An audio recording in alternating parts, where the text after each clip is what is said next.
Hey, Flosstube, Anna, aka Mirabilia, back with a regularly scheduled stitching update. It is June 12th, Saturday. Excuse me. And welcome to anybody who's new. Welcome to anybody who's returning. My little spot on YouTube / Flosstube is all about my cross-stitching projects and what I've been working on, random other bits and pieces as I throw them in, but 99% cross-stitch. It is a freezing cold Saturday morning here in the tropics, and by freezing cold I do mean the phone was reading 22 degrees Celsius, 70 degrees Fahrenheit this morning, but sweaters are highly appropriate in that cold temperature. People who live in the tropics get to be a bit of a wuss. Yeah, so what have I been doing for the last 2 weeks? When I left you guys last, at the end of Mania, I was on my way to a retreat, and that retreat was absolutely fabulous.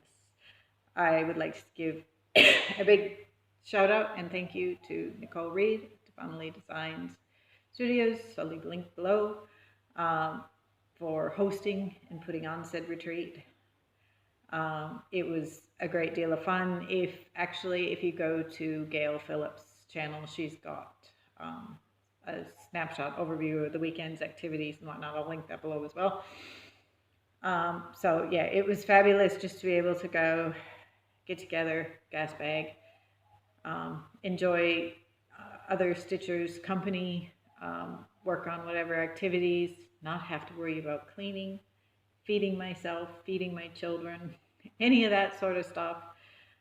So it was a really pleasant weekend. And thank you also to everybody who I met that contributed to it being such a wonderful weekend. I enjoyed everybody's company very much. So last time I filmed, it was Mania, and I was working on my very last Mania start. I just dumped the photo on the ground. Excuse me, please.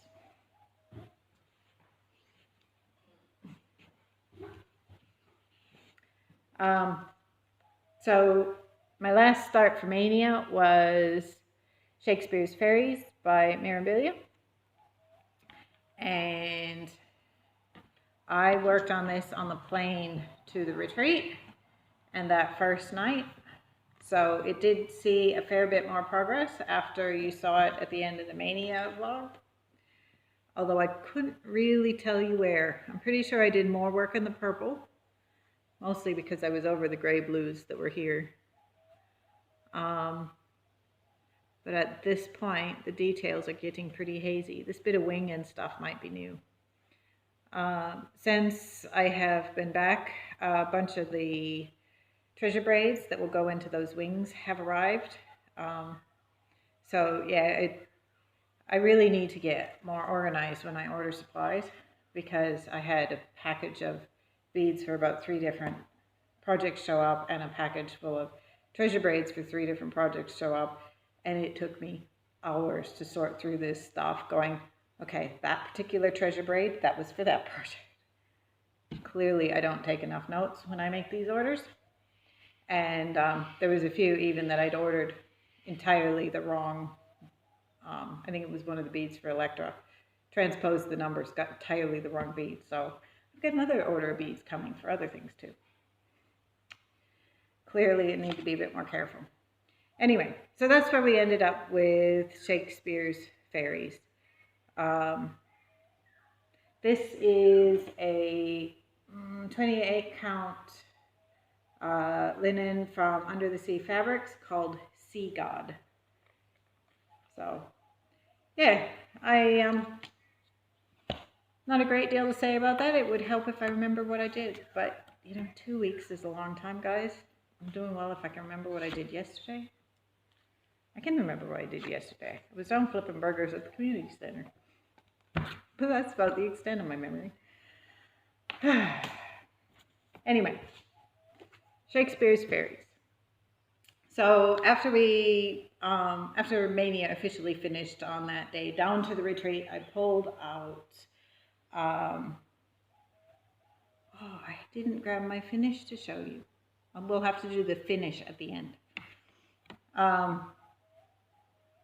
So I'm pretty sure at some point at the retreat, I started working on Electro, which was another Mania finish. And you can see this one, I know there's been a fair bit of progress. She was very close. She did had very good progress during Mania. But I have added all her skin, all of her wings. I finished up her hat and the pumpkin and all those leaves. So at this point, all that's left on her is the moon that comes up here. Now, the moon was charted for a DMC 928, I think, and they give you an optional glow-in-the-dark Krynic option. I'm definitely not going to do the Krynic, and hold please while I try and figure out where it went. Sorry guys, clearly this is one of those days where I am ill-prepared for life. It is what it is. So, as I was saying, the only thing left is the moon, which is charted to be a DMC 928. Won't use the Krynic, but I have, this is left from one of my Chatelaines, silk lame braid that is very, very close to the 928 color. So I'm thinking I might use that for the moon instead to give it a bit of a shimmer. However, the moon is half beads, so I won't actually stitch in that last bit of stitching until the beads show up, which I've already got the shipment order, so hopefully it won't be too long. So I can just double check I like the beads with that silk lame braid, and then make a final decision on that versus a DMC versus something else I pull out of my stash. But for the moment, I'm thinking silk lame braid will give a bit of shimmer without having to deal with Krynic. Yeah, other than that, she is all done. So she will become one of my high priorities. Once those beads arrive, I will try and get her beaded and get her off the to-do list, because with 4 starts, the to-do list is a bit long at the moment. But yeah, she has been an amazingly fast stitch. She had the week of Mania, and she had like 1, maybe 2 days other than that to finish the rest of it. So if you're looking for a small, quick project, she is well and truly a candidate if you like, you know, the Halloween Nora Corbett type designs. This, I forgot to say, is a 32 count under the sea fabrics called Anubis. It's gorgeous. Gorgeous fabric, and I am so pleased. I have a whole heap more of it for another project another day, because this is a nice small project. So that is my hopefully very soon finish. And now that I stood up, I have all my piles mixed up. That needs to go there, that needs to go there. Okay. Also, while I was at the retreat, I pulled out the Tinctorium Chatelaine to have a bit of work on that. And I have finished another flower. So Baptista australis, it makes a blue dye. Yeah, I did a whole bunch of Googling. Like, as I finished the flower, I Google and figure out what, you know, how it was used for dyeing and stuff. I don't remember a great deal of detail because, again, memory bad. This was an entire week ago that I finished this flower. But it was definitely a blue type indigo dye, but it was not, it's not like the indigo dye, and it didn't work as well as the indigo dye. But it was a very similar coloring and stuff. The other thing I remember from my little Googling is that the root, the Baptista, the root of that is basically to dip or immerse, and so it got that name because people were dipping cloth in it. So there's your educational portion of today's programming. Beyond doing that plant, I finished up all of that top set of arches, except for I am short one little road stitch up there that I will do when I start doing the arches in the next pair of, well, the next pair of arches, which I think is over on this side. You can see I started it. So to finish up what Martina charted as part 2, I need to finish this border all the way around. You can see I got it more than halfway on that side, but it hasn't been done at all. So it needs to go all the way around, and then that third plant needs to be finished along with its arch. And that will be the end of what Martina called part 2. Haven't looked at part 3, assuming it's more plants. So yeah, that's those plants, they never look like they're very much stitching. I'll try and bring it up nice and close so you can see it. It never looks like there's much stitches in there, but the number of little half stitches and quarter stitches and back stitching and whatnot that goes into those things, they take forever, far longer than you expect them to. And it doesn't help when you do stupid things like all of this back stitching in here. I did one color of it as like back stitching, like you would in most projects. Well, Martina actually uses long stitches in a lot of hers, and I'd done this flower with all the long stitches. It wasn't going to look right if I'd left them in the back stitches. So rather than redo all of that, I just selectively went through and picked areas where it was the long edge of a leaf and did a longer stitch over the top of the back stitching. So I think I've gotten away with it with minimal rework, but I'd spent an entire evening back stitching, and then it's like, oh, I'm gonna have to redo this tomorrow. It's not amused. So yeah, there's several days of work in that plant on its own, finishing up those arches and stuff. So a fair bit more beads and stuff will go into those arches before they're done, but none of that will be till the very end. So yeah, that was Tinctorium Chatelaine design. This is a 28 count cacao that I dye myself. All my chatelaines are done on the 28 count just because of the beads. Yeah. It's just easier than dealing with beads on a 32. And speaking of beads and 28 counts, this is a 28 count under the sea fabrics again called Midnight Mermaid. And this is my daughter's mermaid. So this is Bella Fillipina's Enchantress of the Abyss. Doing it for my middle daughter. She didn't want a stocking. She wanted a mermaid instead. Can't say as I'm disappointed with that request. Spent a fair bit of time trying to fill in the stitches in all this treasure she's holding. It's one of those fairly pesty areas to stitch because you'll have 2 or 3 stitches and then jump for another 2 or 3 to get that really mottled bits of treasure flowing through her arm. So basically I was just working up the top and trying to ensure that I hadn't missed anything as I worked down. It's hard to definitively tell I haven't missed anything because again, there's a bucket load of beads that will go in there, and so every time there's a hole, you're going, is this a bead or is this something I missed? So we'll get as much as we can. After a while I got tired with that and I decided, no, I'm going to fill in these lower leafy bits. So I think all of this is now complete and this bunch of leaves is complete, and I've only just started. There's another one that comes off this side, and at that point I was kind of tired of doing leafy bits, so then I was back in her body. You can see I've left the string in there. I was midway through a string of greens in her body. So basically just trying to continue to push it out this way, finish off what's down here and work up that way. So her colors look amazing in the computers or in the phone screen. Yeah, very vibrant. Like, she's amazing in person too, but there's something about the contrast in that phone screen that looks really cool.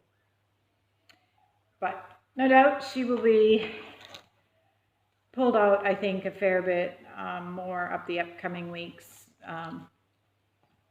When I started that project, I told Maya that it was going to be at least a year before she had her mermaid, and not to get impatient with me, but kids don't understand not getting impatient. How come I haven't seen my mermaid lately? So yeah, try and get some more progress on that one. So I think that's everything like I've worked on except for my finish. I have had a finish. I was trying to get this finished before Mania started. Clearly didn't make it. I had all the stitching done. It was only back stitching left. This is Trick or Treat by Lena, Lawson Designs. The pattern was Alone from Vicky Gable's Vicky Stitching Button. Again, I'll link her below. So Vicky kindly loaned me this pattern that I've been trying to get a hold of. Isn't he so gorgeous and detailed? All that back stitching just about killed me. Yeah, about 3 or 4 days or evening stitching sessions straight, doing nothing but back stitching, trying to finish him. Yeah, so if you are a person who does not like back stitching, don't do this design. And I don't know what the other Lena Lawsons are like, but if this is anything to go by, maybe steer clear of them altogether. She's got some cute stuff, but holy back stitching. So changes I made, you know, maybe I will insert a segment where I do it. Flip the camera around and show you. It'll be easier to show you the changes I made. So I'll insert that here for you. G'day, Flosstube. Somewhat delayed getting back to this part of the video. I'm sure I shot the main part about Saturday, and it's now Thursday. So I completely forgot to shoot it until I went to edit and discovered, oh, I don't have that bit yet. So, like I said earlier, ill-prepared for life. In any case, Lena Lawson's Trick or Treat, or as I affectionately call him, Jack. So, changes that I made to him, you can see I put a little bit of gold metallic in his buttons. There's some in his boot as well. There's also little bits peeking out just at the top of his straw, although a lot of that's actually covered by the 6 different colors of back stitching of hay that comes out of his arms. I'm actually not disappointed by that. I think it makes it really subtle, and so it's nice that there's just a little bit of a shimmer if you catch it right, but it's not overpowering in the least. You can see pretty well here the acres and acres back stitching in this piece, and you know, way different colors. I think there's 4 different colors in the hair. Sorry, in the grass tufts. There's a lot of the black, white in there, more black, greens. For those of you who remember back when I was having dramas with the back stitching on the pants, in the end, the original green that I had wrongly put in, I just stitched over the top of it rather than pick all of that out because couldn't see it anyway. Let's scroll down so you can see. So probably the most metallic you can see is in his boot buckles there. Beyond that, I don't think I made a great deal of changes to him. I did, in a lot of this sort of area, clean up where it might have been charted as a whole stitch, and I made it either a 3/4 or a 1/4 stitch, as was more appropriate to match the back stitching. You can see I didn't religiously do every single one because that probably should have been a 1/4 stitch, and that one probably should have been a 3/4 stitch. It was kind of as I noticed them and thought about it, I changed a few out. I did think there was a fair bit more that could have been done, given how detailed the back stitching is. You know, she could have charted those to be a bit more accurate with the back stitching. but it is what it is. I think he is super, super cute. And I was a bit stumped as to where to put my initials. Normally I would put it on the bottom right, but I reckon that would have been a bit out of balance. I thought doing it, you know, on either side of the cross was more balanced. I can't remember if I said in the main video, this fabric is dyed by myself. It'll either be a scrap of 32 or 28. I have no idea anymore. Refer to my original video when I actually did it. Yeah, and I think that's about all there is to say. If you do this piece, enjoy the back stitching. See you back in the main video. So that was Lena Lawson's Trick or Treat, and this fabric is I think I decided it was a 28 count, maybe it was 32. It was an offcut of something that I dyed myself. I was aiming for a dark brown with pops of orange in it. It's very brown. There are in-person hints of orange just coming through the fabric. You can't really see them in the camera, at least not in the overall view. Maybe you could more in the close-up view, hopefully. I thought it worked all right. So that was my finish. And with the finish, I need to find a new project for my very cool bag, also from Vicky Stitch and Button, which is Jack. My stitching has been living in my Jack bag, but with Electra so close to finish, she would have been the other logical choice to put in here. I don't think I'll bother to move her now, so I gotta probably start a new Halloween project, because one can't have a perfectly awesome Halloween bag and not have a project in it. That's just criminal. Yeah, so that's all the stitching I've been doing. I am going to shut this off, clean up, and I'll come back with the haul for anybody who's interested in haul type stuff. So as for the haul type stuff, since we're talking about bags, one of the goodies from the retreat, Nicole made us all little sunflower and bee themed goodies. So there's a new project bag that I will have to find a good project to put in it. There's also, I won't show you everything she put in the goodie bag, it was pretty well packed, but matching Grime Guard and needle books always come in handy. She had them fairly well stocked with anything we might possibly forget. So there was needles, there was bobbins, there was scissors, which I had no end of trouble with all my scissors all weekend long, starting with the fact they were buried in my suitcase because I couldn't have them in the carry-on. And then they just all got allocated in the wrong spot. And even now I have projects that I still can't marry up with their scissors 2 weeks later. So clearly I have scissor issues. Yeah, so fairly well had everything covered, including the scissors I needed. The other thing that was in our goodie bag was a bunch of fabric, which, you know, it's an even weave of some description. I'm sure she told us. I'm not entirely sure what count is. I would have to go count it because, you know, details. Then we also had, she had a little store set up while we were there. And of course, you know, I can't go past some pretty colored linens, and particularly after I had just depleted all my under the sea fabrics, I figured I needed some new linens. So these are both 28 counts. Yeah, both 28 count pieces that she's dyed. So they have some really nice modeling on them, and I'm not going to take them out of the packaging because it's just easier to keep them clean this way.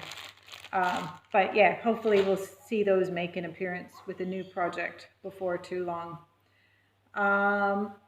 In amongst the other retreat activities, we did some dyeing of fabrics that we had brought with botanicals.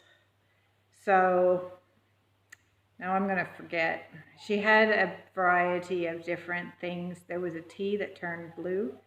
And so I'm thinking this is going to look pretty white in the camera. It is a very, very pale blue.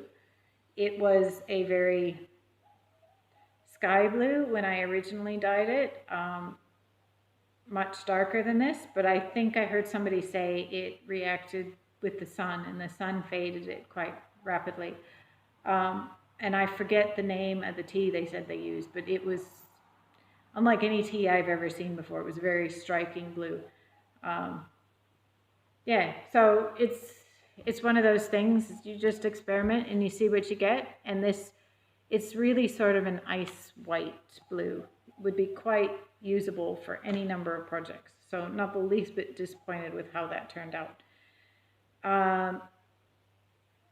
These two pieces I did mostly because this is an even weave of some description and this is a linen, and I wanted to see the difference in the coloring. They're just two really small scraps that I had. And this was done in a red berry of some description that nobody could ever